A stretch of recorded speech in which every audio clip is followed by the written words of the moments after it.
Good afternoon, everyone. Welcome to today's session, Key Concepts of Records Management with University Archivist Matthew Lyons. This is part one in a two-part series, and I encourage you to register for the second webinar using the retention schedule, which is scheduled for March 30th at, of course, noon.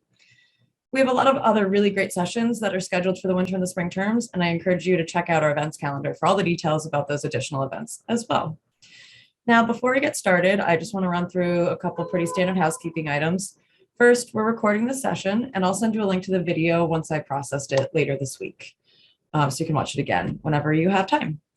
And we also ask that you stay muted during the session. You can enter questions in chat, or we'll take them at the end, and you're welcome to unmute at that time. I think that's it for me. So now, if we're all set, I'll turn it over to Matthew. Thanks, Matthew. Thank you, Stacy. So as Stacy said, this is a webinar on, it's the first of two parts on records management. And in this segment, I'm going to try to lay a foundation by talking about some of the basic principles or basic concepts of records management. And I'm going to be talking specifically about the program at Drexel University, but a lot of the way that I talk about it is going to be in terms that would have broader applicability for records management at other organizations. And then in the second segment, the one on using the records retention schedule, we'll get into more of the specifics about how to implement and apply Drexel's records management policy and some of the specific roles and responsibilities that are involved. And as Stacy said, that is going to be scheduled for March 30th, the second segment, and like this one, it's going to be recorded and made available online. Okay, so let me start by giving you a quick overview of what I'm going to be covering in this session. I'm going to explain what I mean by records management and use the idea of a records life cycle to illustrate that.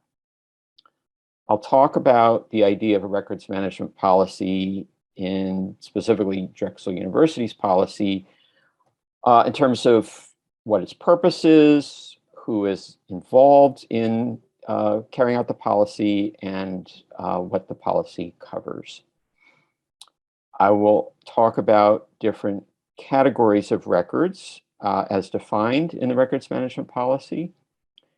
And I'll talk about some critical tools of records management, including the records retention schedule and the retention period and custodian of record. And lastly, I will talk about where to go for more information. And after the presentation, there will be time for people to ask questions. Okay. So what is records management? I've found a number of different definitions that people have offered, and they tend to be really, really wordy. So I decided to come up with my own draft definition. Try it out, see what you think. I would say that records management is the set of policies and practices aimed at organizing, preserving, and disposing of an institution's records efficiently and according to consistent principles. Now, each of those three verbs, organizing, preserving, and disposing of, covers a number of different functions. So let me give you a picture to try to spell things out a little bit more clearly. All right, and I don't know if we can, oops, let me go back. All right, so this is a diagram of what's often called the records life cycle. To me, it doesn't actually look very cyclical. But it does convey the idea of stages in the life of a record. It starts with stage one, creation or receipt. So for example, a department within the organization issues a report, or an employee receives an email. And at that point, a new record has been created. Then we move to stage two, maintenance and use. The use may be very brief, a notice of a meeting that's going to happen, or a very quick answer to a question. Or it may be much longer use, such as a document that people in the organization refer back to repeatedly over a period of months or years. While it's being used or kept available for use, the record is maintained. It's stored in a file cabinet or in a server. It may be indexed. It may be transferred from one office to another. It may be moved from one format to another.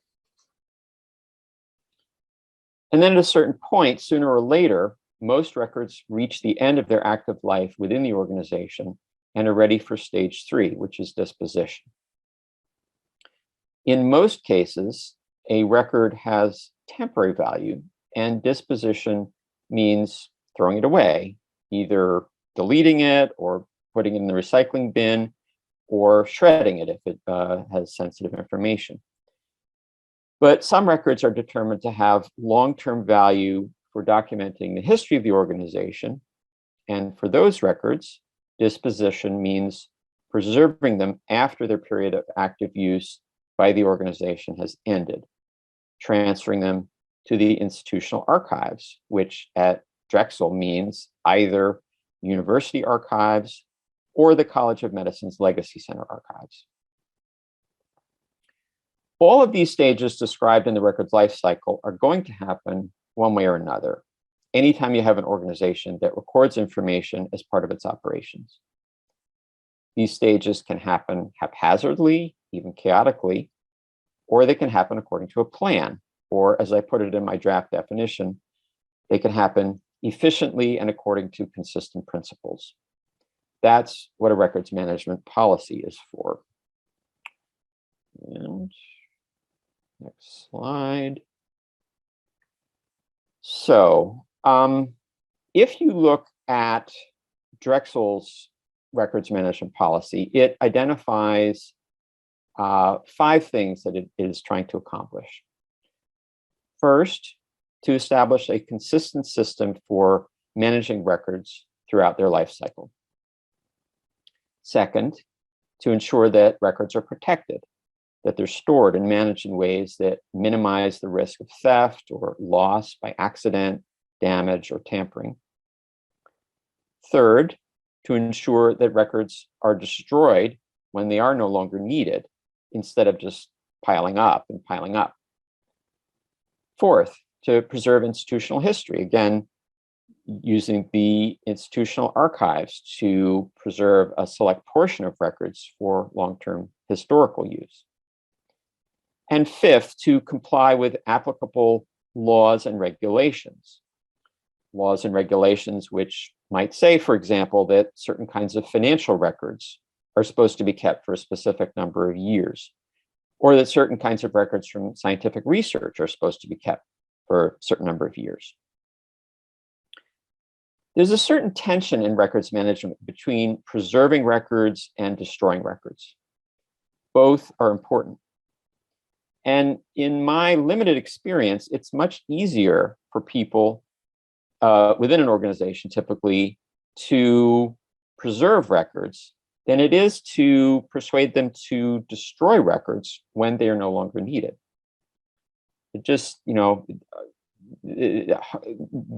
actually destroying things sort of goes against people's sense of what they're supposed to do there. But records destruction doesn't just reduce clutter. It makes it easier to manage and locate those records that you do need to preserve. And it can also protect both the organization and employees against certain kinds of legal liability. So it is important. Who is responsible for records management at Drexel? According to the policy, everyone who conducts business for or on behalf of the university is responsible for helping to carry out the policy. That includes both employees and also certain non-employees who are conducting university business. The records management policy was written and is managed by the Office of the General Counsel. It's available on the OGC website, and the OGC is the final arbiter of any questions about how to implement it. However, under the OGC's oversight, every department and office within the university is responsible for developing its own implementation practices and procedures. This is a decentralized model of records management. Some other organizations, such as, for example, the University of Pennsylvania, have a centralized records management program with centralized staff and space where that are designated for storing and managing inactive records for the whole organization. Whoops, I'm skipping ahead. All right. At Drexel, there is no university-wide records management staff or infrastructure, and those functions are distributed across the whole organization. All right, now I want to go forward. Okay, which records are covered by the records management policy? The policy defines a university record as, quote, any recorded information that is created or received by an applicable member or department in the ordinary course of university business. Applicable member here is a special term that's used in the policy to include both employees and non-employees acting on behalf of the university, as I said before. The policy covers all university records regardless of format, whether hard copy or electronic, paper or digital, and also whether they're in text or image or audiovisual format. The records management policy divides university records into 4 different categories in terms of where they fall in the records life cycle. An active record is a record that is currently being used in the ordinary course of university business. An inactive record is no longer active, but needs to be retained for a designated period of time. An expired record is no longer active, and its designated retention period has ended or was never defined in the first place, and it is not considered to be historical. And lastly, a historical record is no longer active, but has been selected for permanent preservation in institutional archives because its value is deemed to have value in helping to document the institution's history. There are 3 more basic records management concepts I want to explain.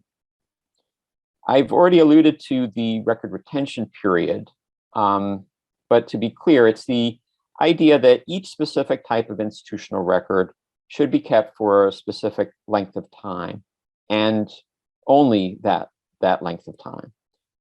The retention period is sometimes based on law or government regulations, sometimes on accepted best practices within a given field, and sometimes is simply an institutional decision to establish some consistency. Closely related to the retention period is the custodian of record, which is the department, or in some cases, the specific person who is responsible for keeping a specific type of record for its retention period. The idea here is that there may be many people or many departments that use a record and have copies of it while it's active, but there should only be one office that's responsible for holding onto the record for the specified period of time. And everybody else should get rid of their copies when they no longer have an active business use for them. And then third, the record retention schedule is it's a big table that lists the retention period and the custodian of record for all the different types of institutional records that have been identified. So, for example, for the records of a search committee for hiring a staff or faculty member, the retention period is defined as 7 years, and the custodian of record is the search committee chair. For the conflict of interest disclosure statements that employees file with the university every year, the retention period is 10 years, and the custodian of record is the compliance office. For student transcripts, the retention period is permanent, and the custodian of record is the registrar's office. The record retention schedule was compiled by the Office of the General Counsel based on consultations with departments across the university, and it is publicly available on the OGC website. Let me summarize a few key points. Records management is a system for managing the records life cycle of an organization efficiently and consistently. It covers all institutional records, both paper and electronic, that are created or received in the course of doing business. It involves both preserving and destroying records. And it helps an organization comply with laws and regulations and also to preserve its history. At Drexel, the Office of the General Counsel oversees records management, but every department is responsible for implementing the records management policy for its own records.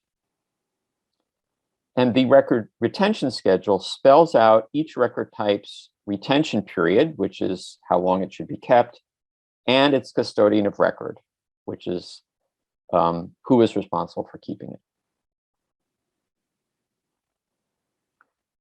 If you would like more information, Drexel's Office of the General Counsel website is the place to find key documents, including the university's records management policy and the record retention schedule, as well as FAQs, training videos, and other resources.